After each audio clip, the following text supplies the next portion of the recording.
Hello there, peoples. I do not have my monitor in, nor do I have socks on. I was going to get socks on, but I ran out of time. And I'm really excited to be here. And I hope that people even know that I do a live stream and that there's people here. I actually can't see the chat yet. So I've had visitors here in my house, 2 dogs and my beautiful aunt, and they left this morning, and I've been rather preoccupied in a good way. It's been great. Of course, some of you know my digging project. Oh my goodness, I forgot the most important thing. Hang on, it's right back here. Hang on.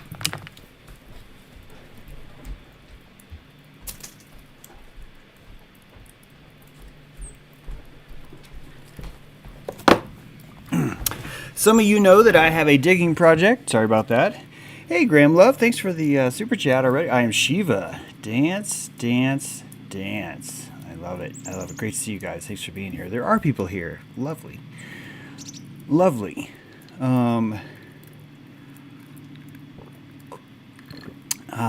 Yes, good morning indeed. Good morning, Brent Shenman. Good morning, Meredith Moth. You are always on my mind, especially lately. There has been a wise man, 2 wise men bearing gifts, and I've been waiting to do this, but I couldn't do it without you guys since I missed. I've been digging, and I have not wanted to open the Advent calendar without witness, because I think to open it without witness would be bad. Now, with that said, I want you to know that door number 1 is gratitude, and it is open, and there is no chocolate inside because I ate it. And you might be saying, but James, what about witness? You will see. You will see. You have to trust me on that one. And today is not the 2nd, today is the 3rd. So the Advent calendar calls forth day number 2. Oh, look at that, it's a campfire. Look, day 2 was a campfire. Yesterday was a campfire. I'm so sorry I missed this, Married Moth. I've been so excited about this.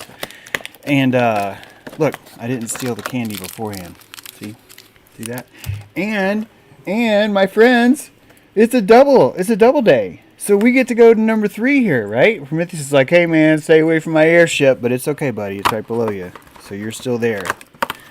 And look at that. 3 is 3 is Grievance. I believe that is, which album is that? Is that it's not Nirvana, is it? It's anyway, it's the album cover with the lovely Prometheus, who was here this morning, by the way. Oh my goodness, it's a Kinder Mini. I love these things. Prometheus was here this morning. He ate many how cool is that? Advent calendar. Huh? How cool is that? Come on. Advent colander. For those of you who've watched the show long enough, you know what that means.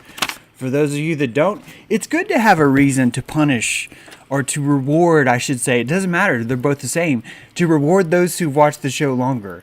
And for those that you haven't, you get to wonder, and then it puts in this suspense that others don't have, but you do. That it's just like the wrenches. Do you guys remember the wrenches? Does anyone remember the experiment of wrenches? See, it's been so long. I don't even know if you guys remember that. There's a deer right there, and I cannot show you unless I do this. Then I might be able to show you. Been throwing apples at these guys. Squirrel cam. Turn on squirrel cam. USB razor. Let's see if this shows it today. Sometimes this camera don't work. I've got this thing on a long arm now. Oh, that's got to be really dizzying for those of you who don't like long arms. So let's see if we can get this deer in there. There he is. He's right down there. See him? Hello, dear. He's right down there. He's like, hello, dear. How's it going? How's it going? He's enjoying this. He just looked up here. See? He's like, look, I'm on camera. He's like, hey, Mom. Hey, Dad. I'd like to thank my brother in Cincinnati and to all the bucks out there. Looking good. Oh, there's 2 deer. Look at that. There's a little chickadee there. See, I'm going to work on this. Guys, I've been wanting to, I have so many plans for the live stream. I know it doesn't look that way. I know it doesn't. I know it doesn't look that way. It probably looks like an afterthought, and it's not. I am so excited about the live stream, and sometimes life changes your gears, and you're not necessarily we're expecting that, and that expectation is truly the heart of victimhood of our topic today. But before we get into the topic, I want you to know that I freaking love doing this show. I love interacting with you guys. I freaking love doing dojo. Holy jeez, I'm so loving the dojo. The kind of things we're doing in there, the Patreon, the tribe, the fires. We're having a campfire on the conjunction. Brent Scheineman at gmail.com. You got to check that out. It's there's so much good going on. And I just want you to know how much I love doing it. And I really hope that I can keep doing it. Although it might not seem that way because I've been missing some days. But, man, it's just been rolling. So I've jacked up my house. I've removed a floor downstairs. I've jacked up the part that I needed to jack up in order to put in a new footer. I've got 2 footers. One of them is not going to work. I found out this morning. It's okay. It's okay. I knew that it wasn't going to work. I have a rock that's like a big ass rock that I would need. I don't think a jackhammer would work because I have a pneumatic hammer, pretty powerful one, and that sucker would not even touch it. It would just get the outer epidermis of stone off. It's not going to do much more. And because of that, I have to lay a foundation on top of a slope of a rock. And that foundation has to be poured in concrete to where it pushes down evenly. And if it pushes while it slides, that's going to cause some issues because of the way it slides. If it was sliding the other way, it would work. All these things are working on it. 1 footer's in, the other's coming. And I know that that's kind of taken over so much. Although it's not just that. My aunt's been here, which has been great. One of her dogs is the brother of my dog. They're both elderly. And then she has another dog, and they're in order to make the house friendly for her and for the dogs. I've just had to kind of stop everything and do that, which I love doing because family is everything to me. And my aunt is so cool. She's been feeding me. It's been a very symbiotic relationship. I hope I'm not losing you there. Yep, jacking up. Oh, okay. Yeah. That's interesting, Jeremy. I almost said that on the air. Thank goodness. Okay, so victimhood is Woodward's in the house. I was just thinking about him today. Going, how's Woodward's doing? Is he in the house? If he is, that's great. That's great. You've been through a hedge, mate. James, you've been through a hedge, mate. It's only a hedge. It's only a hedge if you were expecting something. Miss Space Cake. Does that make sense? Like it only becomes these tunnels when you were expecting something else to happen. That truly is the birthplace of victimhood, of how these things occur. Am I on this channel? Yes, I am. And victimhood is something we talk about a lot in Dojo. We talk a lot about it in the book Best Apocalypse Ever. I highly recommend it. The dude who wrote that is... Yeah. Best Apocalypse Ever, we cover this too. It's basically, excuse me, guys, you were looking at a food court of truthers out there that are selling you victimhood on a stick. And your appetite is tuned into that victimhood, and it really, really, really tastes good. It saves you energy. It makes you feel better. It subdues you like a heroin. It puts you into this different mindset where you get to feel sorry for yourself. And it is why this is not of large of an audience. I am the deep fried broccoli in the food court, and we are doing some special things with broccoli. You know it, I know it. We're mixing it with cauliflower. We got cauliflower and broccoli drops, right? And they're like embedded in. Actually, some of you are like, "Well, why would you deep fry those, James? You're fucking ruining it." I'm trying to make an analogy here. All right, can you freaking bear with me and just go with the analogy here? I'm trying to make these things more appealing. Okay, that's all I'm saying. Right? Fried mushrooms. Oh, those are good. Fried mushrooms are awesome. And we are working on this stuff, guys. We're in the lab. We're working on this stuff. We're working on the way to present this stuff to allow people to smell the deep fried broccoli, right? And to come in and say, you know what? This is better. This is better than a dead chicken on a stick. And that's a hard sell. The victimhood, getting rid of that is a hard sell. In fact, there's Woodrose. In fact, a lot of people will not actually vibe with this content because it doesn't offer enough victimhood. I would say that most of them don't. I would say that that is pretty much the gist of where this goes. In fact, if you look at, Base Jester just said it, Lucifer says to grab the little touch. Did you misspell that, Base Jester? Lucifer is a perfect example. We will shit on Lucifer. We will declare him evil. We will demonize the most beautiful luminary in the morning sky. We will demonize because it allows us to feel this victimhood. It allows us to feel that there's a sacred enemy that we can all agree on. It unites us. Remember Reagan's speech? Remember? If only there was a alien force that would come in. That's not Reagan's voice.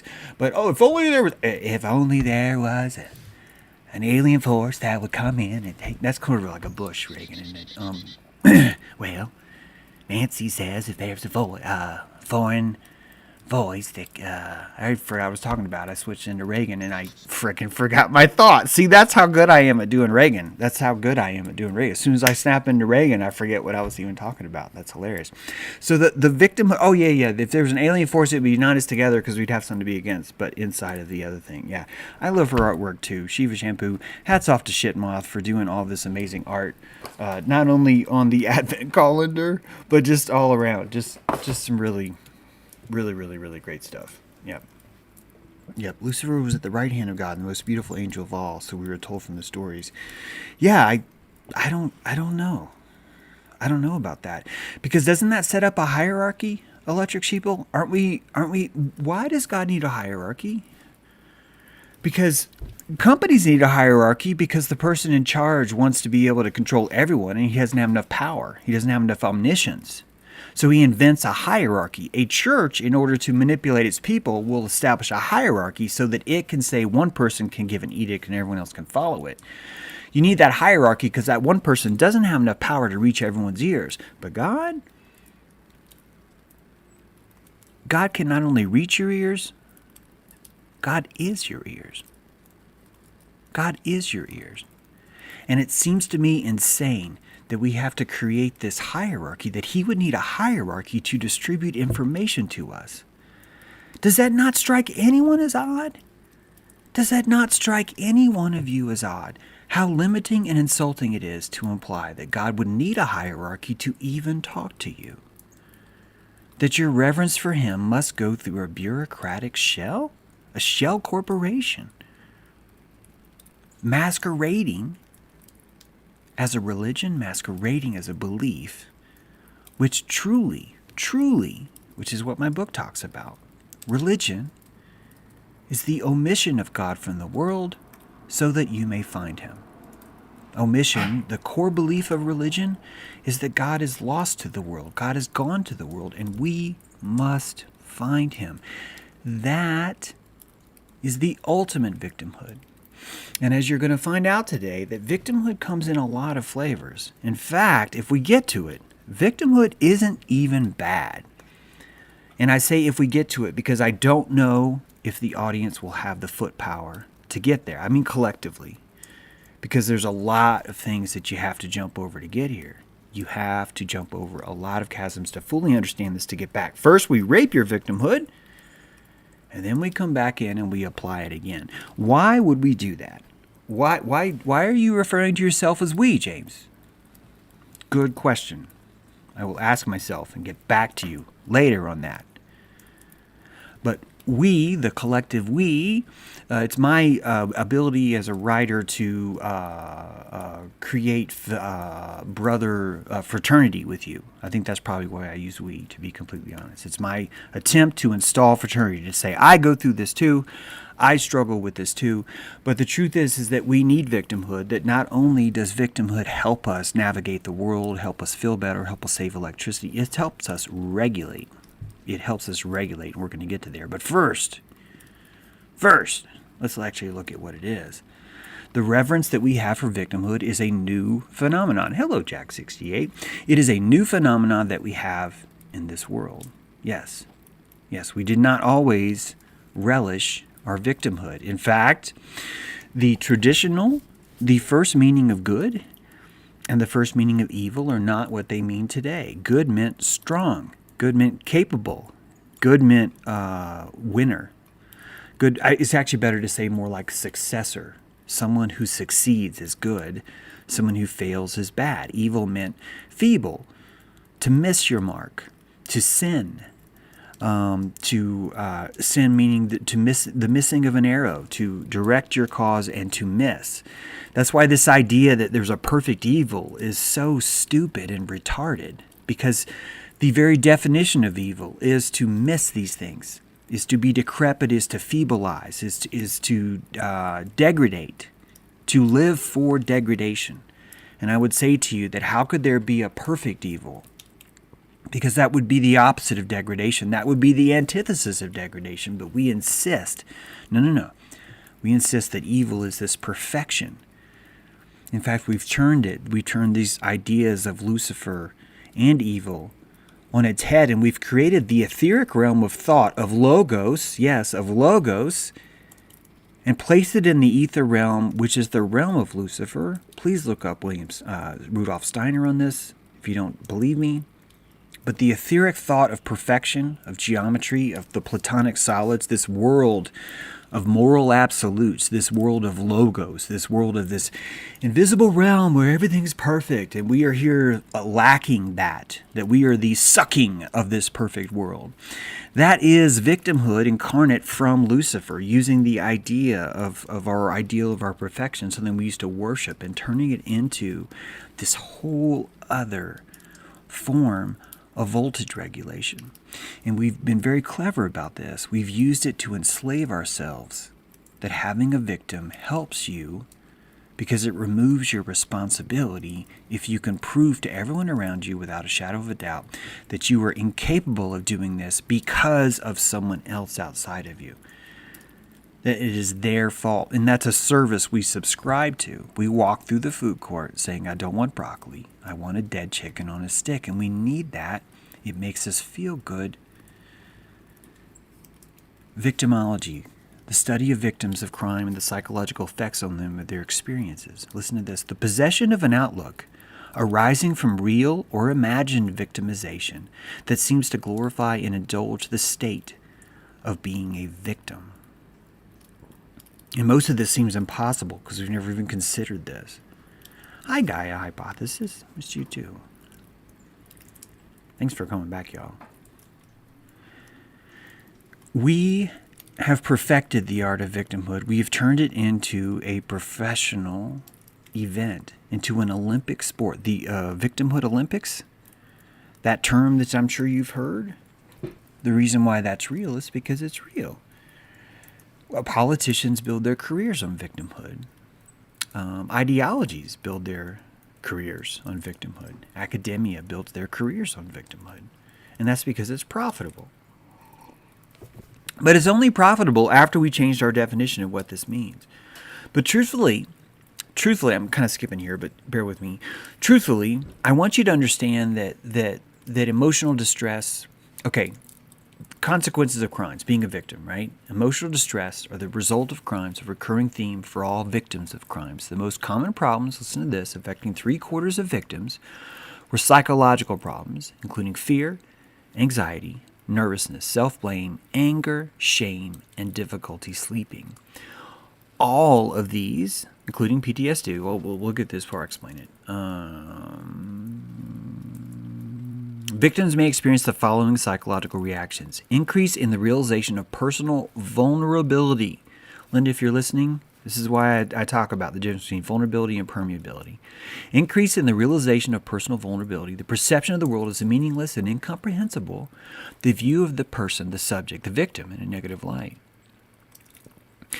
The experience of victimization spreads fear in the community. And I'm showing you all this, which is all kind of obvious, Because victimhood is a loss of electricity. All of these things are losing personal electricity.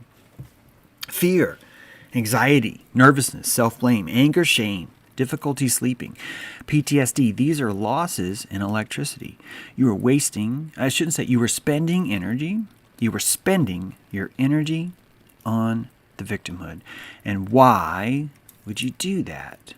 Why would you do that? And the answer comes back to aperture. When we look at someone and we say, why would someone make such a poor decision like that? One of the problems that stops us from seeing that it wasn't a poor decision is that we don't have the same aperture as they do. We're looking at a problem through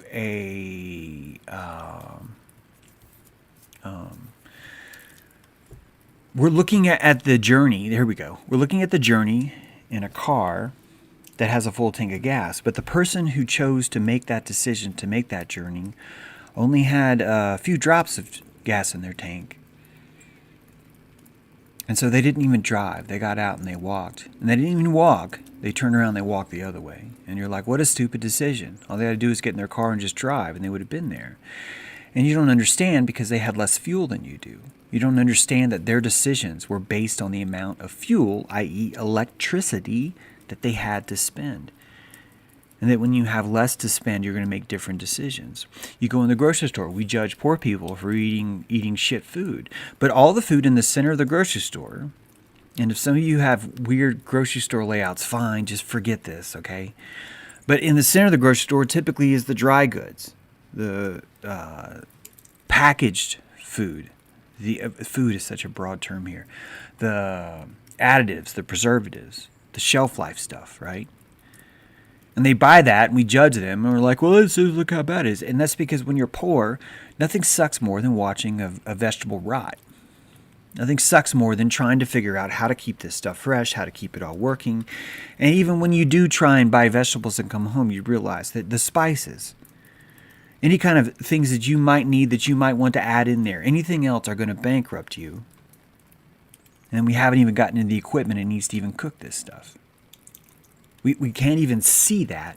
We can't fathom how someone would not keep Himalayan salt in their house. I didn't have it for like a year or two. It was just way out of my league in price. It was just way too expensive. And the iodized salt that I ate would look like a judgment, would look like something that was, oh, look at that poor chap, what a rube, right?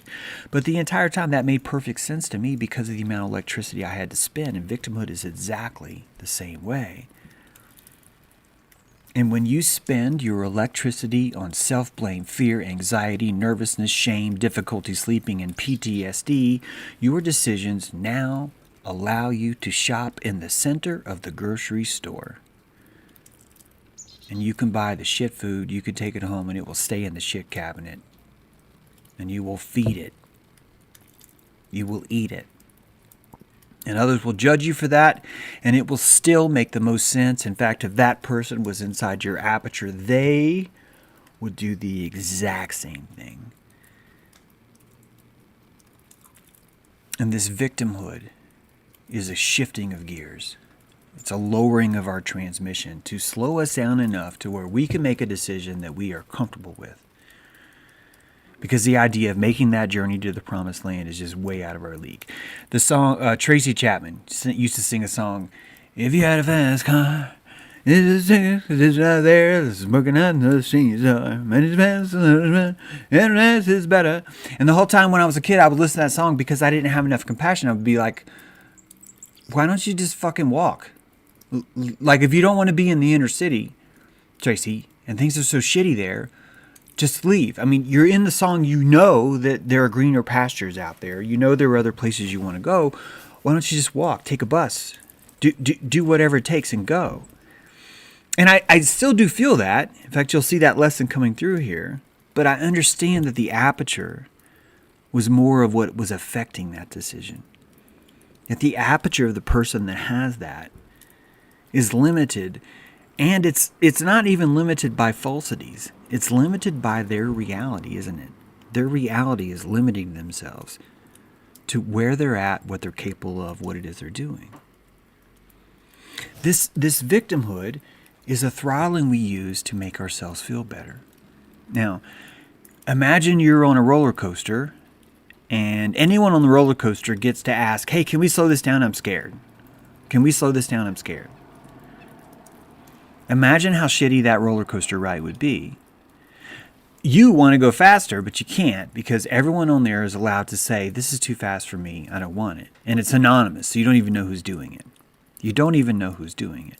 You're watching the victimhood destroy the adventure of what's happening. You're watching it reduce itself, and now something you know the roller coaster is capable of. You know it's capable of these speeds. You know it's capable of this kind of a fun has been reduced to that. In fact, it becomes more dangerous, doesn't it? Because when it does the loop-to-loop, you're now hanging upside down for at least 3 minutes. All the blood's rushing to your head. Boom, you're passing out. And all because we were worried that someone might get hurt. Isn't that funny how it works that way?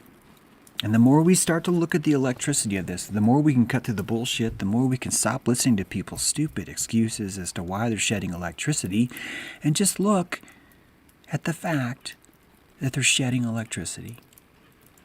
And there's no judgments here. You just get to point and say, did you mean to spend that much electricity on calling yourself a victim right now? And friends, that would be the kindest thing you could tell somebody. But that's not what we're taught in the world. That's not what we're taught. Because we want vulnerability. Because we want more victimhood. Because society at large, not the evil thems, right? Not the thems that are in the boardrooms that have all the money and all the power in the world, but spend all their time thinking about how to fuck with you. Yeah, right. Because they have nothing else better to do than to learn how to fuck with you. It's not that. It's none of that. There's no such thing as them.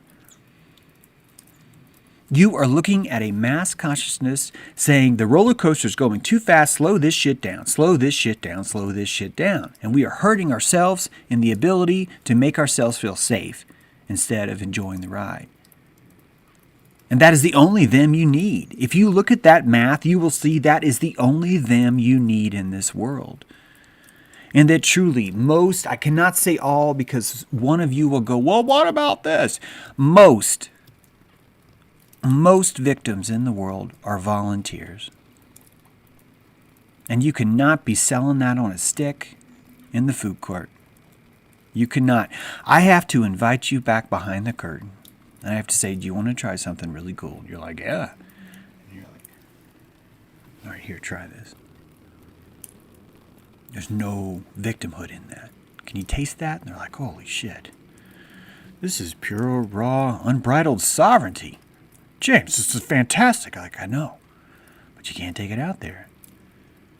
Because people have a problem with this right now.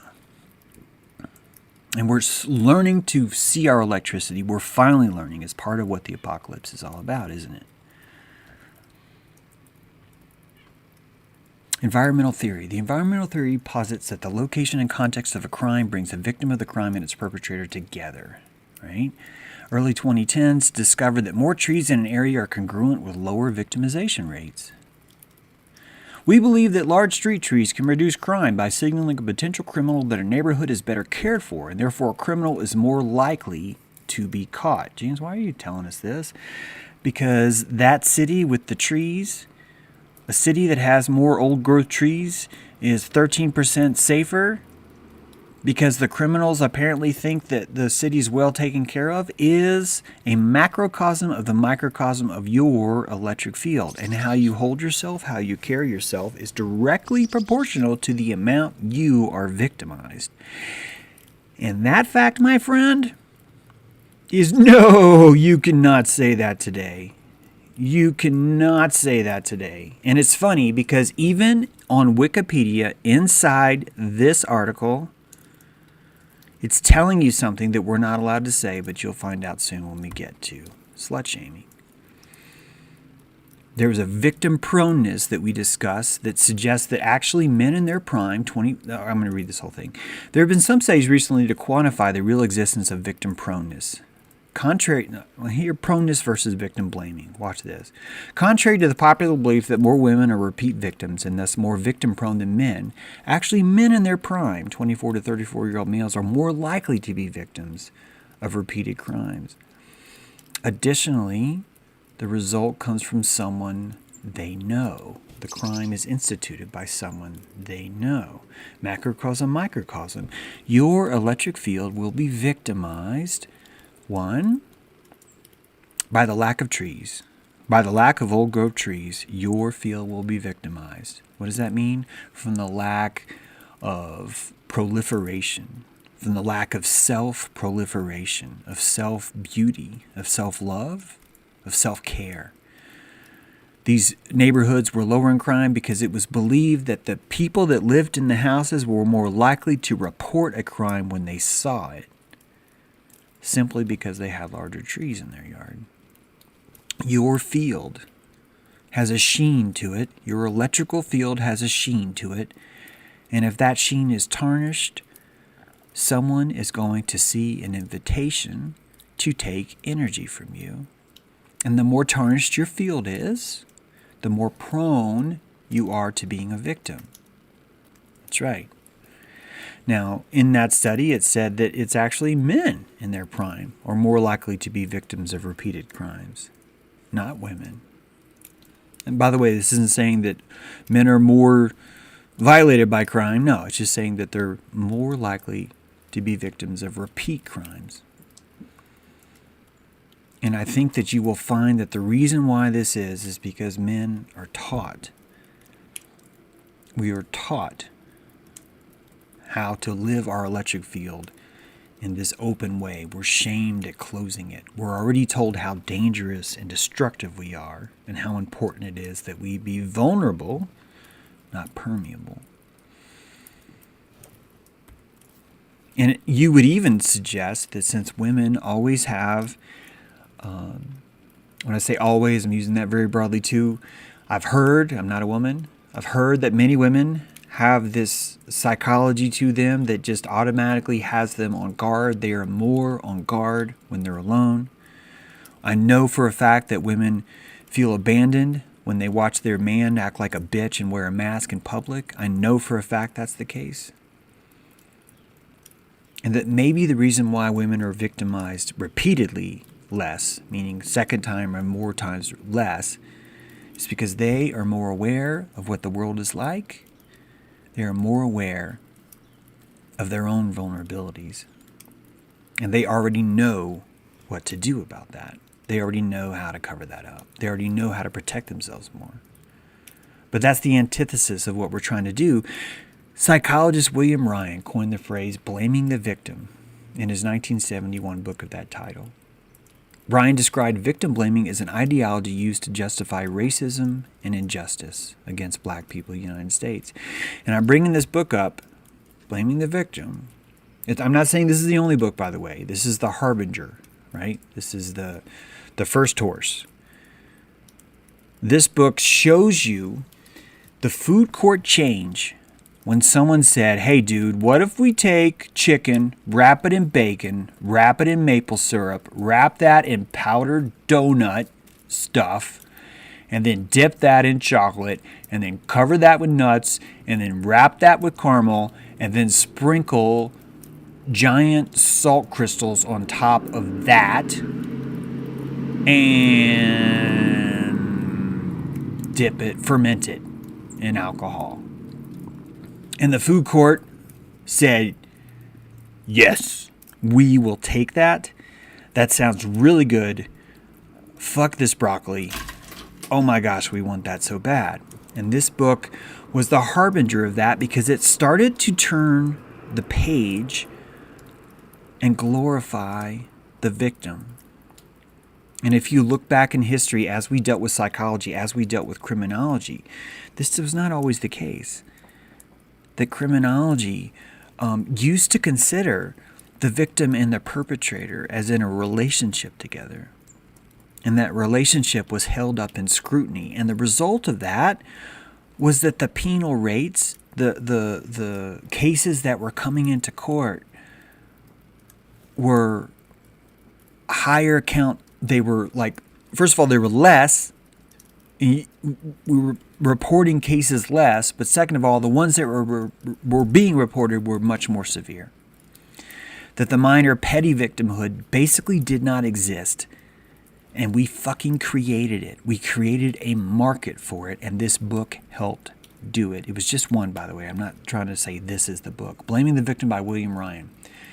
Herbert Gans said, "This book shows exactly how we blame the victims of poverty rather than the real villain, the inequality of American society, an impassioned, often brilliant expose of middle-class ideology." Now, this, or Jonathan Cazole says, "A superb book and a powerful polemic. I hope that it will help to counteract some of the poison that has been emanating from the basement of the White House." The White House is the problem. The inequality of American society is the problem. This was a massive change in thought. This was a massive change in thinking. And truly, I think this ushered in feminism. I think this ideal ushered in feminism and toxic masculinity in exactly the same way. That it brought in one horse with the other. They were attached to the same carriage because it started to say, hey, wait a minute. People want to feel victimized. Electrically they do, you'll see. Electrically they want to feel victimized. And we can give them the psychology and they will eat it up. And we did. We do. We are. We are licking that taint right now. We love that taint. It's getting better. Not the taint. Not the taste of the taint. I'm saying more and more of us are waking up and saying, why am I licking this? This is really gross. This is really gross. Why am I licking this? And thank goodness. Best apocalypse ever. So many good things are happening right now. I think the reason why some of us are feeling, only some of us are feeling kind of like kind of disgruntled by it, is because all the good things that are happening are exposing how fucked up it was. All the beautiful truth that's beaming through, it's casting the light on all the vomit and petrified excrement that is built up along our systems, and it's just showing us what was already there. It's actually beautiful. It just smells bad, but it's beautiful. It's a beautiful smell bad because we can see it. We can see it now. And victimhood becomes a fashion statement. And we invent something called slut shaming. Yeah. If I get tons of hate on this, it's okay. I will take it. I will take it because I will figure out how to alchemize this. This is a tough one. We invented slut shaming when we invented the psychology of victimhood. Victimhood's been here a long time, but the psychology of it, this immersion of feminism, the immersion of toxic masculinity came with this idea. And I want you to understand that this is directly antithetical to the idea that a neighborhood that has older growth trees is safer. But now we have the idea that no matter what I dress like, it has nothing at all to do with my own vulnerability, with my own electricity. And even though we go back and we see and we look at the fact that men are more victim prone to repeated crimes, and that crime comes more from someone they already know, and we go back to realize the electrical profit of feeling this way, and that there are certain environments that reduce crime by signaling to people that this body, that this state, that this yard is more protected than you think it is, that those things lower the victimization of it, but we've still developed a psychology that raises it up instead, that says, no. If I tape $100 bills to my body and I walk through the worst, most poorest, desperate neighborhood I can find, that's not my fault if I get robbed, if I get accosted, that is not my fault, that I have nothing to do with that. And this is a fascinating topic because you can see how both sides would feed so well on the victimhood or the truth of it, the science of it, or the reduction of energy from it. you start to see that we are teaching the psychology that no. It doesn't matter how weak, how vulnerable, how desperate, how nervous, how, all those things you are. That none of those has anything to do with whether or not you've been attacked. And before this psychology came up,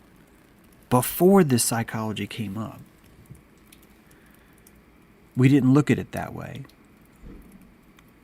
That we face the world in a more honest way.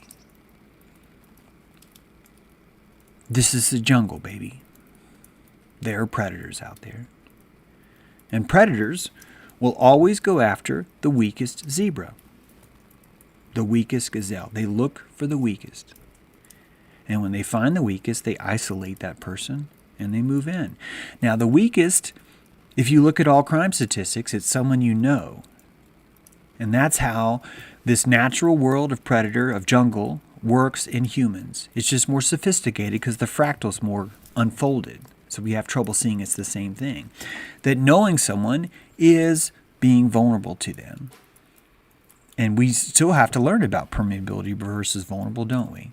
But it's true. We trust the ones that we know. And that's akin to a gazelle walking slower in front of the lion. It's akin to a gazelle who's painted on his back, "I'm slow as fuck." Right? Or lions suck massive rhino dicks. Right? It's whatever you want to call it.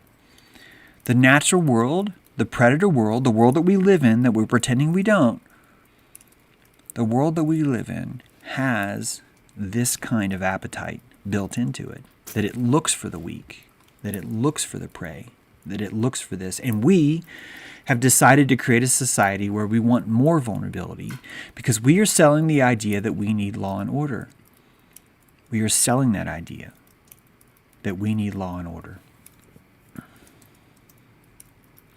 One example of a sexist allegation against female victims of sexual assault is that wearing provocative clothing stimulates sexual aggression in men who believe that women wearing body-revealing clothing are actively trying to seduce a sexual partner. And they have the beautiful, beautiful words to explain this.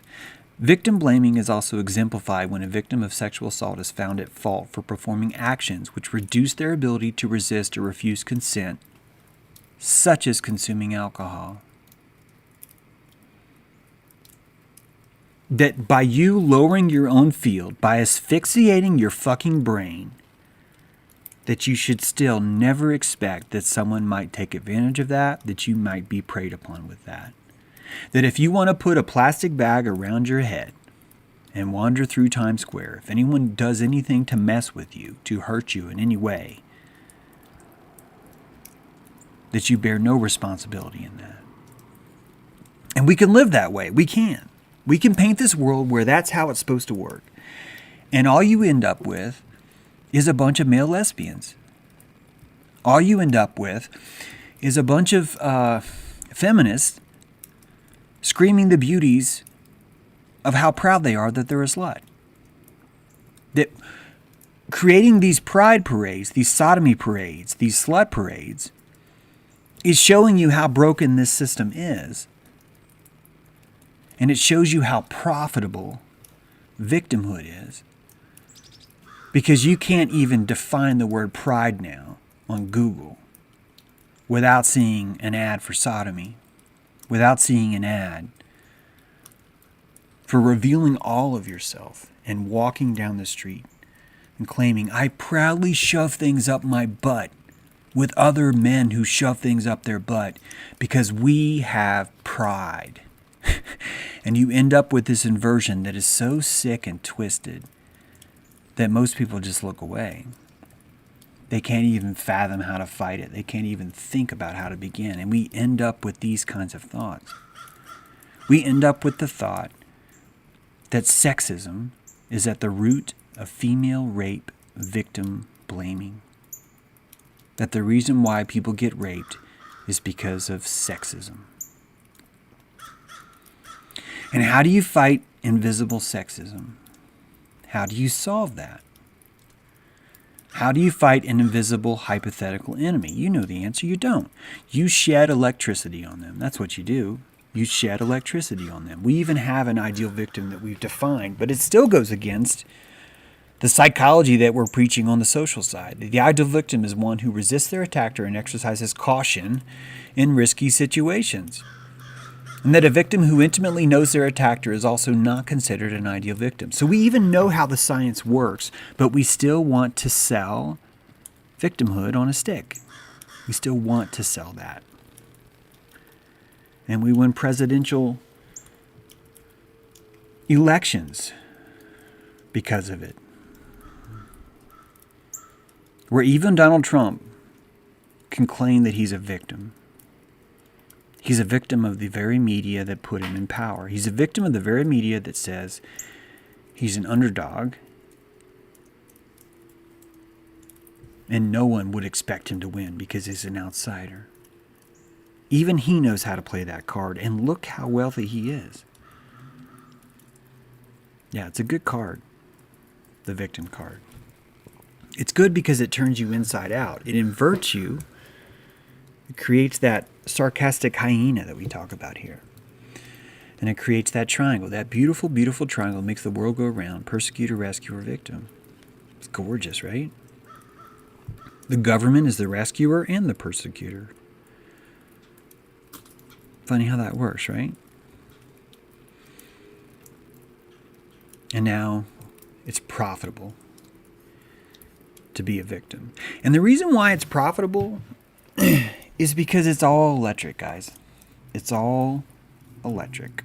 Every bit of it. This is a voltage regulator. The black thing on the left there with the 3 prongs is a voltage regulator. It's one of the shittier voltage regulators. It's a linear voltage regulator, I believe.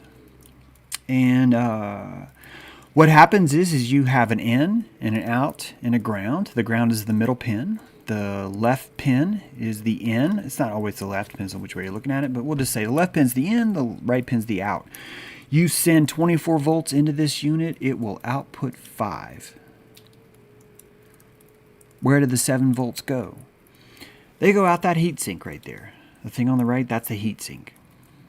Again, this is a linear regulator. They're much more fancier regulators. People in the chat will be saying, James doesn't know what he's talking about because he didn't say that there's a buck converter and then there's a lossless converter and then, yeah, all that. I don't know shit. This is a linear regulator. And its job is to take voltage in and to shed it by dissipating heat from a heat sink. That's why you see these fins in this heat sink. It has to shed that power so it can work.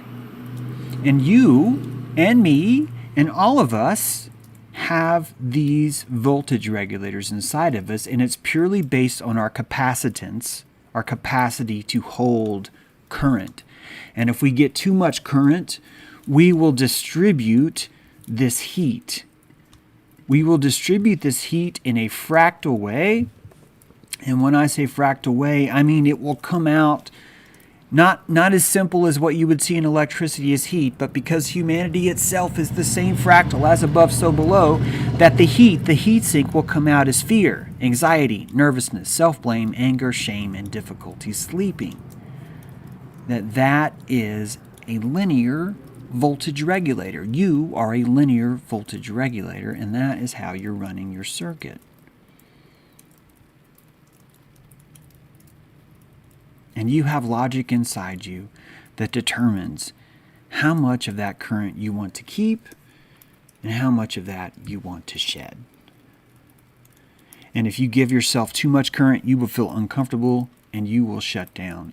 And before you shut down, you will find a best way as you can to discharge, thank you, Hugh, to discharge that current, to release that current. And that is what victimhood is all about.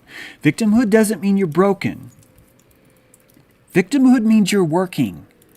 Victimhood means you're working perfectly. Victimhood means you're doing exactly what your system was designed to do to offload current. In fact, you did it creatively, and I applaud you for it.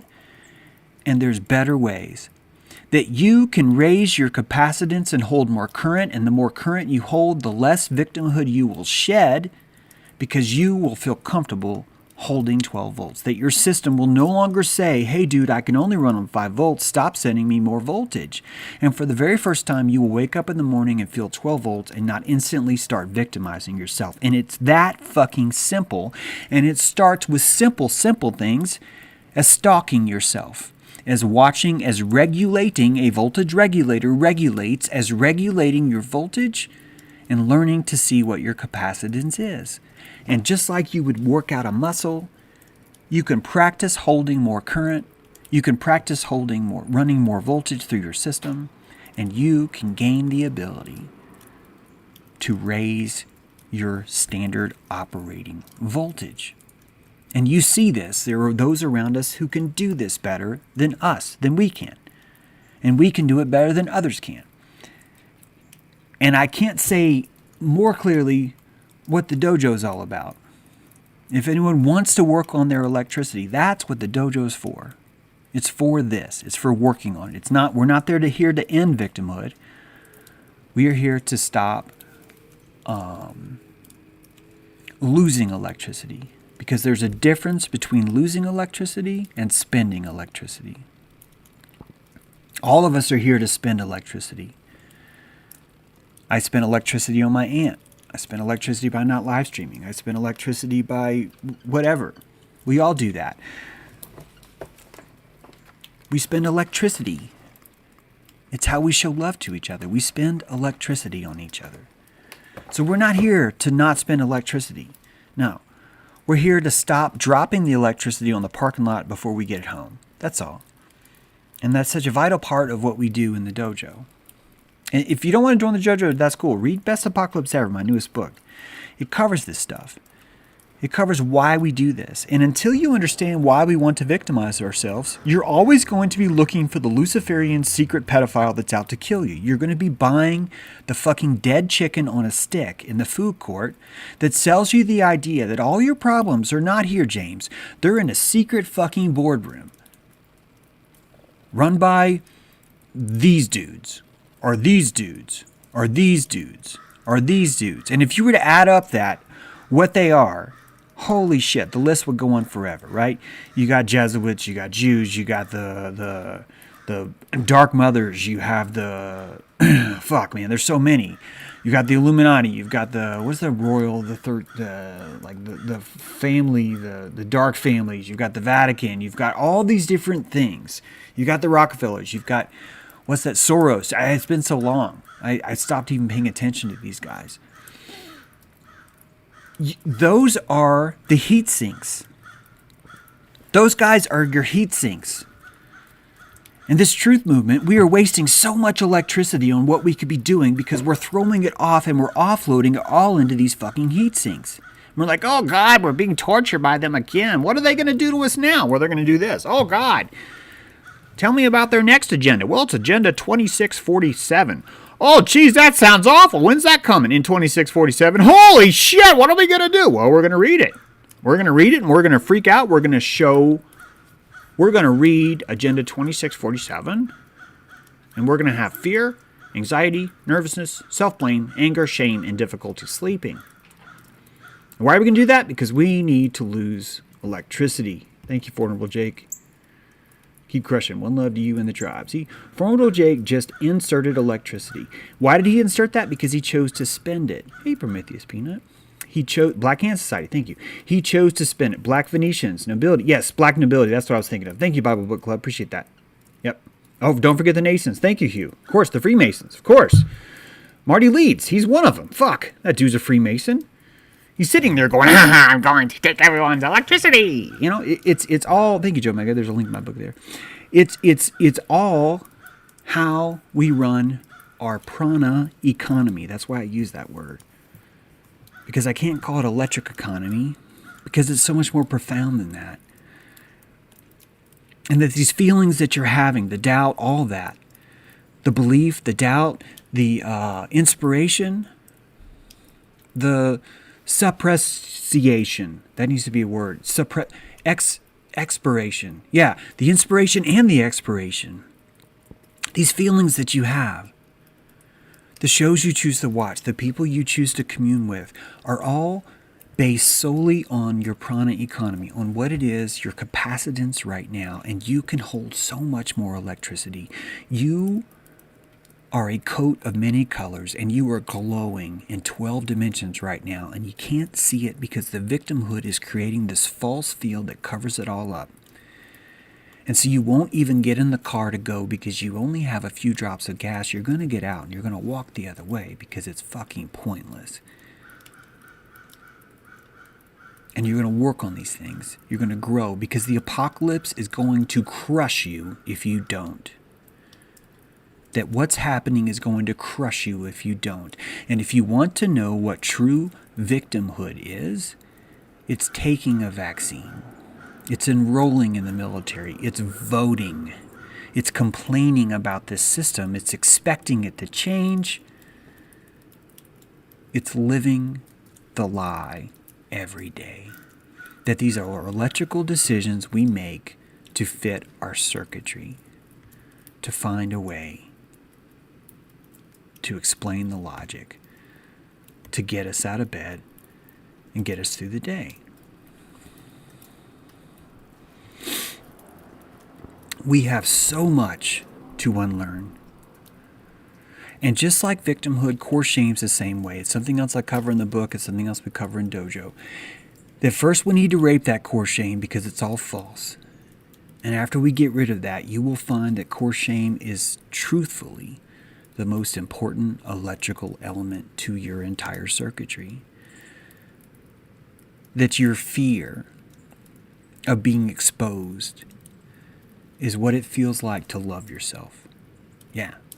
That your fear of being nude, that your shyness about your genitals is a sign of a healthy, working electrical system that is there to defend itself no matter how drunk you get, no matter how much you abandon yourself, no matter how many drugs you take, no matter how many fucking ayahuasca trips you decided that you had to fucking do. That electrical core is there to save you no matter how you fuck up. And that we need to think that thing. We need to say thank you, thank you, thank you. Because this apocalypse is bearing down on all of us, and you need more electricity. And you and me are no different than the gazelle out there. And right now we're faster. Right now we're not the first ones to go. Why? Because you and me aren't dumb enough to be like, yeah, give me a COVID vaccine. But this stuff will not stop. This world was designed to squeeze you. This world was designed to turn you into a diamond. And you and me need to work out. We need to get in better shape. And that's very hypocritical because I did no push-ups yesterday or the day before. Joe Mega, really sorry I let you down on that. I'm going to do them after this, actually. I'm going to do them during the credits. I let myself down. I just victimized myself by pretending that I was letting Joe Mega down, when really I let myself down. So this isn't something that all of a sudden you stop victimizing yourself. I victimized myself every time I was trying to dig around this rock. I was just like, dude, I've poured footers all the time. Why is this footer so hard? It's like, oh, this rock is victimizing me. And I did that to make myself feel better because I had a little bit too much energy at the time. And then afterwards I feel bad because I stalk myself now. You can stalk yourself too. But it's going to be like going to the gym. You're not going to be eating bonbons at home. You're not going to be walking through the food court eating dead chicken on a stick. You're not. You're going to be feeling different. You're going to have a different appetite than others. That different appetite is going to throw you out of a lot of groups. It's going to throw you out of QAnon. It's going to throw you out of the satanic pedophile runner-awayer groups. It's going to throw all that away. It's going to destroy all that. It's going to ruin it for you. Your taste buds are going to change because your musculature has changed because your circuitry has changed. And you're not going to be like, oh my God, someone who's autonomous really just wants to have sex in the woods with other men. You're not going to get in that stupid, retarded mindset where anyone who's trying to find the light is now an enemy. And that's what it feels like when you're living in the victimhood, when you're living in the circuitry of that. Because you're looking at others that are doing more, and you have no choice but to stay in that comfortable state of victimhood, so you're going to tell someone else that they're the enemy, that they're the problem, that they're the ones that are making it worse for you. Josh just did 100. He probably did those earlier. 50, 30, 20, under 3 minutes. Under 3 minutes. Hoorah! Well done, my friend. Do you guys get it? Yeah, Mark, you need to come to dojo. Dojos are almost every day. Not all the time. Depends. But almost every day. And Wednesday night we have them at night. Yeah. Guy, yeah, no nipples to the floor. Hate it so much. Oh, jeez. I'm just going to skip over that. Speaking of chat, why don't we do an airing?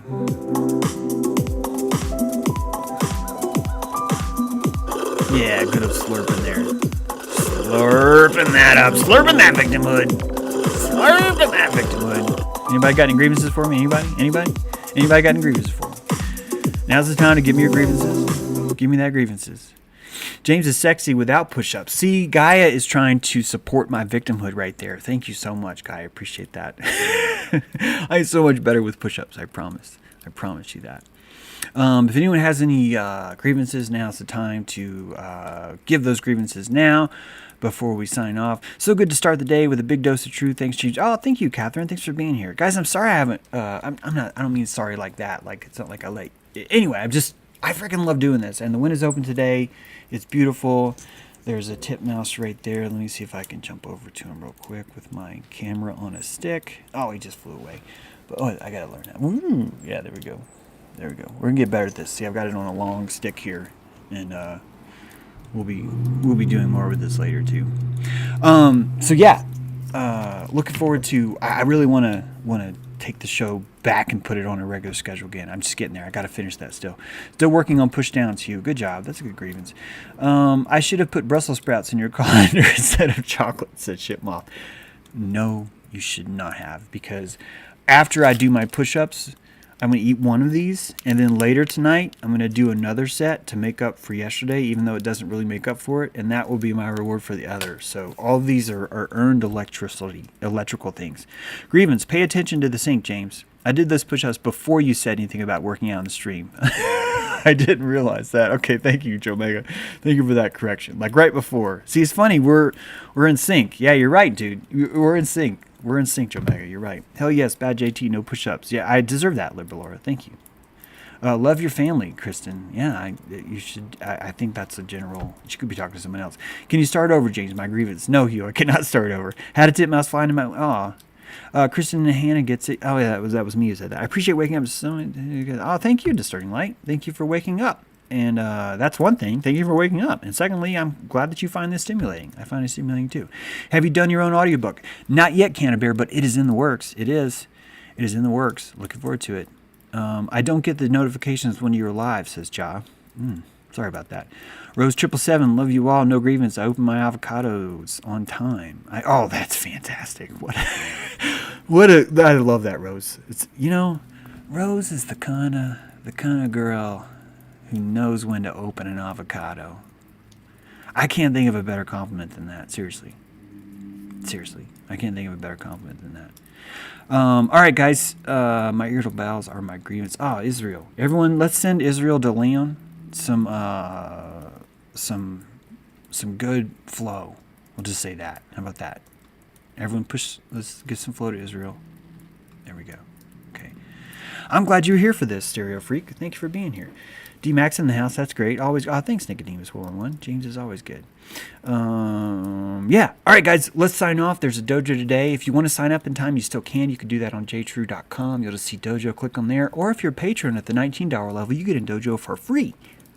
And you support the show. So it's like a double. It's pretty cool. Yeah. Let's close it out. You guys, looking forward to doing more shows. All the topics that I told you I was going to do, they're still in my book. I'm going to do them. In fact, the epilepsy thing, holy shit, Steven, we got to talk more. Yeah, more's coming. And thanks for being here. James. Oh, I should release the D Live. I bet I should. Sorry. I'm going to release it. Actually, I'm going to hit the out button, and I'm going to release the treasure chest. So if you're here, yeah. If there's a treasure chest, yeah. All right, guys. James out.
skipping stones into the sea. I give you some alone time. I need to go catch a high tide. 'Cause I don't feel free. So I'm letting you know where I want to be.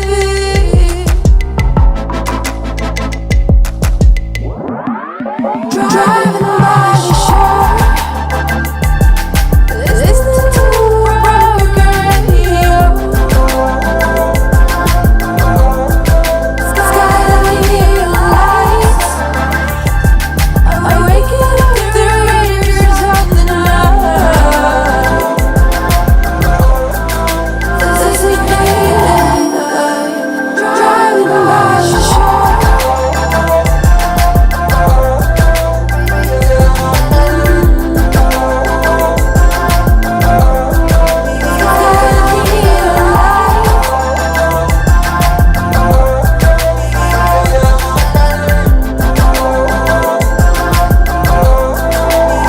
Designated life.